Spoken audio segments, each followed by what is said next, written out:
Well, as you know, the mission will be closing on the 31st of March 2014. And the political setting that has made this possible is the success that the Sierra Leoneans have achieved themselves, which has been demonstrated by the fact that there is peace in the country. There's been peace in the country for the last several years. It's one of the most peaceful countries in West Africa. It's also a country that recently had elections last year, democratic elections, where 86% of the population came out to vote. It was peaceful, no violence at any of the voting stations. So I think that this is a Sierra Leone that is not heard enough about. It is a peaceful country. It's a country that has one army. It has one police force. It is a country that is on the path of development.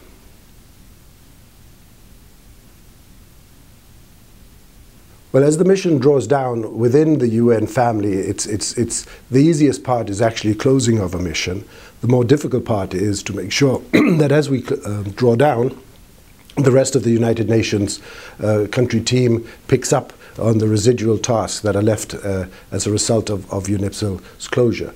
And we've been working very closely with the government, the development partners, and the UN country team in ensuring that there's no areas left undone as we disappear. Particularly, we are looking at areas of constitutional review.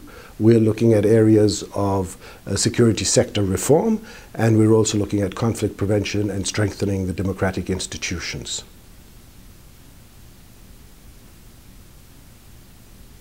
Well, the message I would want to give the Sierra Leoneans is that they should view the closure of UNIPSL and the change in the footprint of the United Nations in the country as a success. It's a success to the Sierra Leoneans for have come that far, that they now have a peaceful country that's on the path of development.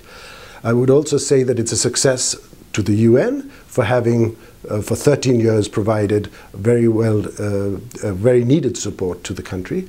And I think it's also a success to the international community that they've been focused on providing the support to Sierra Leone and brought it to where it is today.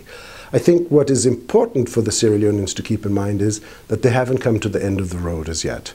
There are still challenges out there. There's a lot of hope, and there's a very important role that the political leaders of the country have in not disappointing those expectations.